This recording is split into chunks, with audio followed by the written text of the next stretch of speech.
मेदापुर नाम का एक गांव था। उस गांव में पंकज अपनी मां प्रभा के साथ रहता था। उसके पिता की मृत्यु पहले ही हो चुकी थी, इस कारण उसकी आर्थिक स्थिति ठीक नहीं थी। पंकज की मां हर रोज काम की तलाश में जाती।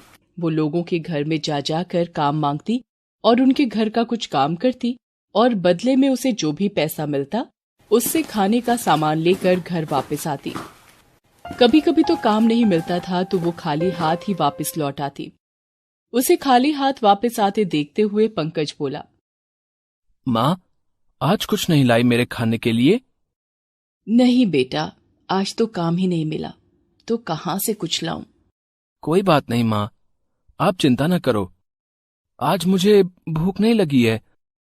आप और हम आज पानी पीकर ही सो जाएंगे। अपने बेटे की बात सुनकर माँ ने उसे सीने से लगा लिया और उसकी आंखों में आंसू निकल गए। बेटा, आज तेरे पिताजी जिंदा होते तो हमें ये दिन नहीं देखना पड़ता। कोई बात नहीं माँ, जब मैं बड़ा हो जाऊंगा ना, तब मैं तुम्हें ढेर सारा पैसा कमा कर दूंगा, तो तुम्हें कोई भी दुख नहीं होगा। फिर हम खुशी खुशी रहेंगे। अरे मेरा बेटा, भगवान तुझे लंबी उम्र दे। फिर दोनों पानी पीकर सो जाते हैं। अगले दिन जब सोकर उठती है तो देखती है कि उसके बेटे को बहुत तेज बुखार चढ़ जाता है। वो मन ही मन कहती है, हे भगवान, ये तुमने हमें कैसी जिंदगी दी है। इससे अच्छा होता कि मुझे भी मार डालते। रात को भोजन भी नसीब नहीं हुआ और अब मेरे बेटे की तबीयत खराब हो गई।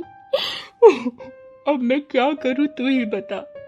फिर वो भागे भागे अपने पड़ोसन के यहाँ जाती है और उससे कहती है, अरे ओ बहन, जल्दी से दरवाजा खोलो। क्या बात है प्रभा, आज सवेरे सवेरे? क्या बात है, सब ठीक तो है ना? मेरे बेटे की तबीयत बहुत खराब है, मेरी मदद करो बहन। बड़ी आशा लेकर तुम्हारे पास आई हूँ। हाँ हाँ ठीक है, देखती हूँ, चलो अपने घर चलो। प्रभा के घर जाकर वो देखती है कि उसका बेटा चारपाई पर पड़ा हुआ है। वो उसके सिर पर हाथ रखती है और कहती है, हाँ, इसे तो बहुत तेज बुखार है, इसे डॉक्टर को दिखाना पड़ेगा। तू घबरा मत प्रभा, मैं तुझे कुछ पैसे देती हूँ। जा जल्दी से डॉक्टर बुलाकर ला और इसे दवाई दे। तुम्हारा बहुत बहुत धन्यवाद बहन। जल्दी ही प्रभा डॉक्टर को बुलाकर लाती है और पंकज को दिखाती है। पंकज को देखने के बाद डॉक्टर बोला, देखिए बहन जी, आपका बेटा बहुत ही कमजोर हो चुका है। लगता है इसे भरपेट खाना भी नहीं मिलता। हाँ डॉक्टर साहब, कल रात इसने कुछ भी नहीं खाया था। ओहो, कोई बात नहीं, ये लो, अभी दवाई ले आओ। मैं बता देता हूं कैसे कैसे दवाई देनी है इसे। और हां, इसने रात में कुछ खाया नहीं है तो इसके लिए फल लेते आना, ताकि उनको खाने से इसके शरीर में ताकत आ जाए तो उसको दवाई दी जा सके। फिर वो बाजार से दवाई और फल ले आती है और डॉक्टर को देती है। डॉक्टर उसे कैसे कैसे दवाई पंकज को देनी है बताकर चला जाता है। बेटा उठो उठो, देखो मैं तुम्हारे लिए फल लाई हूं, इसे खा लो, उसके बाद ये दवाई पी लो। हाँ माँ, ठीक है। दवाई पीकर पंकज फिर आराम करने लगता है। उसकी माँ फिर अपने पड़ोसन के यहाँ जाती है और उसे पूरी बात बताती है। पड़ोसी कहती है, प्रभा, जब तक तेरी बेटी की तबीयत ठीक नहीं है तुम मेरे घर का काम कर लिया करो। इसके बदले हमसे जो बन पड़ेगा तेरे लिए कर दिया करेंगे। ठीक है बहन, आप जैसा कहें। चलो पहले पूरे घर में झाड़ू लगा दो और वहां बर्तन रखे हुए हैं, उन्हें साफ करके अपने साहब के लिए चाय बना दो। जी बहन। समय बीतता गया और ना जाने कब पंकज बड़ा हो गया और उसकी मां बूढ़ी हो चली थी। पंकज अब पूरे 25 साल का हो गया।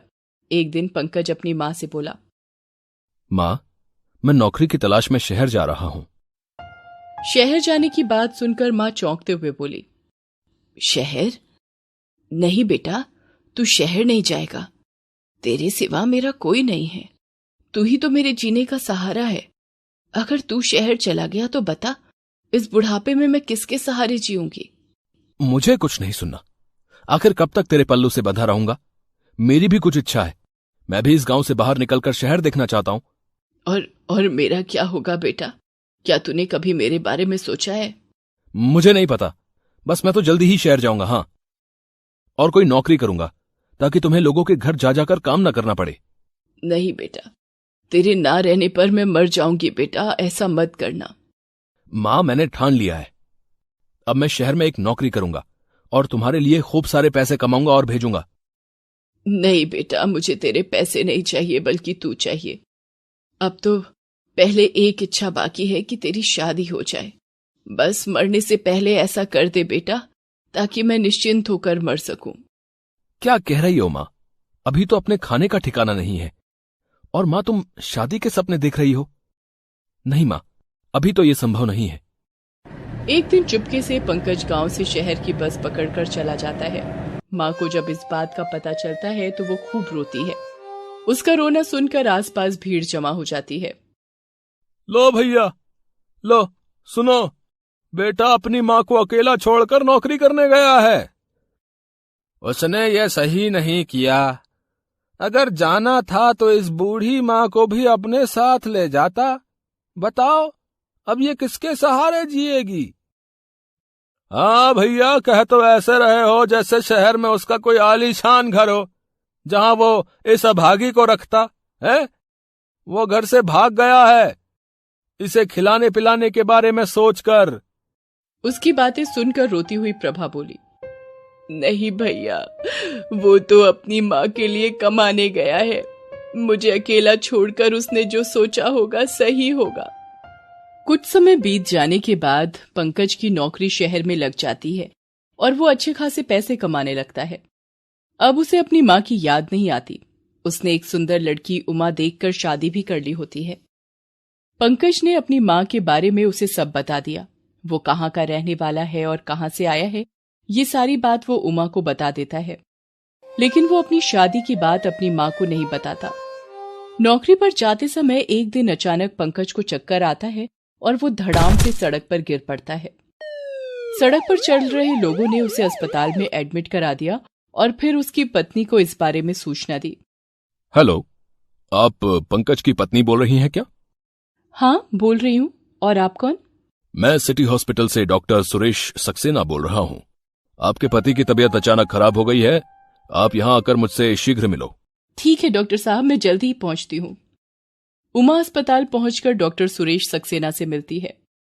डॉक्टर ने उसे बताया कि उसके पति की दोनों किडनियां फेल हो गई हैं। अगर उन्हें जल्दी ही किडनी नहीं दी गई तो उनकी जान नहीं बचेगी। डॉक्टर साहब, आप कोई भी इंतजाम कीजिए, मेरे पति को बचा लीजिए। ठीक है, अगर कोई डोनर मिलता है तो मैं आपको जल्दी बताता हूँ।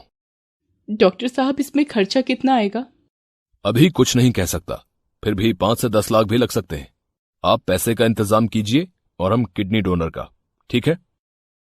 डॉक्टर की बात सुनकर उमा मन ही मन सोचने लगती है, हे भगवान, घर में तो कुल मिला जुलाकर 2 ही लाख होंगे और मेरे पास भी कुछ नहीं है। डोनर मिलने के बाद डॉक्टर ने उमा से कहा, उमा जी, डोनर मिल गया है। आप जल्दी से 6 लाख रुपए लेकर जल्दी ही अस्पताल पहुंचिए। उमा अस्पताल पहुंचती है और डॉक्टर से बोलती है, डॉक्टर साहब, 2 लाख से ज्यादा पैसा नहीं हो पाया है, आप इससे ही काम चला लीजिए। क्या कह रही हो उमा? पैसे मुझे नहीं बल्कि डोनर को चाहिए। बाकी हमारा खर्चा तो अलग होगा। आपको 1 सप्ताह का समय देता हूं, इंतजाम कर लो, नहीं तो फिर हमें दोष मत देना। 1 सप्ताह के बाद डॉक्टर ने उमा को फोन कर अस्पताल बुलाया। हाँ उमा, तो ले आई पैसे आप? नहीं डॉक्टर साहब, 2 लाख से ज्यादा नहीं है, अब मैं क्या करूं? एक उपाय है उमा, बोलो तो कहूं। तुम्हारे पैसे भी बच जाएंगे और तुम्हारा पति भी। वो क्या है डॉक्टर साहब, जल्दी बताइए ना। आप अपनी 1 किडनी दान कर दो। आपकी 1 किडनी आपके पति को लगा देता हूं। नहीं नहीं, मैं नहीं दे सकती इनको किडनी। आप कोई और उपाय हो तो बताइए। पंकज की जान बचाने के लिए अगर 2 दिन से ज्यादा और समय लगा तो मैं भी कुछ नहीं कर पाऊंगा। बाकी आप देख लो, नहीं तो कोई रिश्तेदार या परिचित हो तो उन्हें अपनी 1 किडनी दान देने को कहो, फिर इनकी जान बच सकती है। हाँ डॉक्टर, इनकी माँ के अलावा और कोई भी नहीं है इनका। इनके पिता तो पहले ही मर चुके हैं। लेकिन माँ की तो उम्र हो चुकी होगी ना? हाँ, बस मरने की ही उम्र हो रही है। ऐसे व्यक्ति की किडनी मैं नहीं ले सकता, नहीं तो वो मर सकती हैं। डॉक्टर साहब, अब तो वो मरने ही वाली हैं। अगर उनकी किडनी आप लगा देंगे तो इनकी जान बच जाएगी ना। इसके बदले आपको पैसे दे देती हूँ। अब आप ही के हवाले इनकी जिंदगी है। ठीक है, तुम कहती हो तो उन्हें जल्दी ही बुलाओ, अब देर मत करो। फिर उमा जल्दी से प्रभा के पास जाती है और उसे पंकज की बात सुनाती है। अपने बेटे की तबीयत की खबर सुनते ही वो झट से उमा के साथ जाती है और डॉक्टर को अपनी किडनी देने के लिए तैयार हो जाती है। डॉक्टर ने अगले ही दिन प्रभा की किडनी निकालकर पंकज के शरीर में लगा दी। इधर किडनी निकालने के बाद उमा प्रभा को उनके गांव पहुंचवा देती है। किडनी निकलने के कारण प्रभा की हालत बहुत बिगड़ जाती है और कुछ दिनों में उनकी मौत हो जाती है। इधर किडनी पाकर पंकज में नई जान आ जाती है और वो उमा के साथ खुशी खुशी रहता है। फिर वो अपनी माँ से मिलने की इच्छा अपनी पत्नी उमा से जाहिर करता है। उमा उसे गांव जाने से रोकती है, लेकिन दर्द का आभास उसे माँ से मिलने के लिए विवश कर देता है। वो जब गांव पहुंचता है तो गांव के लोगों की भीड़ इकट्ठा हो जाती है। वे लोग तरह तरह की बातें करने लगते हैं। अरे कातिल, आ गई तुझे माँ की याद है? हाँ भाई, सही कह रहे हो, खूनी है ये, खूनी। खूनी तो वो है जो खड़ी है साथ में, वो देखो, एक बेचारी बुढ़िया को भी नहीं बख्शा इसने। चुप रहो आप सब। अरे मैं काम की तलाश में शहर गया था। हाँ, मुझे समय लग गया, लेकिन अब मैं वापस आ गया हूं। अब मैं और मां एक साथ रहेंगे। अब मैं यहां से वापस नहीं जाऊंगा और यहीं रहूंगा। अरे नालायक, किस मां के साथ रहेगा? है उसकी रूह के साथ रहेगा क्या? है क्या कह रहे हो काका? मां कहाँ है? बेटा, तेरी मां तो स्वर्ग सिधार गई, वो भी तेरी वजह से। मेरी वजह से? क्या मतलब है आपका? अरे पूछ अपनी बीबी से, वही तो बेचारी बूढ़ी को ले गई थी बहला फुसला कर। क्या कह रहे हैं ये सब? क्या बात है? जी मैं क्या कर रही हो? सही से बताओ, क्या तुम गांव आई थी मां से मिलने? हाँ, वो आपकी तबीयत खराब थी, आपकी दोनों किडनियां खराब थी, इसलिए मैं माँ के पास आई थी। तो मां इसमें क्या करती? तभी अचानक एक ग्रामीण बोल उठा। अरे बेटा, है तुझे ही तो दी है अपनी किडनी, तभी तो तू जिंदा है। अरे मेरे बच्चे, मर गई बेचारी तुझे किडनी देकर। पूरी जिंदगी दूसरों के घर काम करते करते मर गई बेचारी, है अपने लिए कुछ भी ना कर सकी और तू उसे कोई खुशी ना दे सका। गांव वालों की बात सुनकर पंकज फूट फूट कर रोने लगा और अपनी पत्नी को कहा, आज तेरे कारण मैं अपनी माँ का कातिल बन गया। अरे मर जाने दिया होता मुझे, कम से कम अपनी माँ को कोई खुशी न दे सका, उसे उसकी बहू तो दे सकता, लेकिन तूने मुझे इस काबिल भी नहीं छोड़ा। इतना कहकर वो धड़ाम से नीचे गिर पड़ा और उसके मुंह से खून निकला और उसकी जीवन लीला भी समाप्त हो गई। गांव के लोगों ने उमा को ताने मार मार कर वहां से जाने पर मजबूर कर दिया।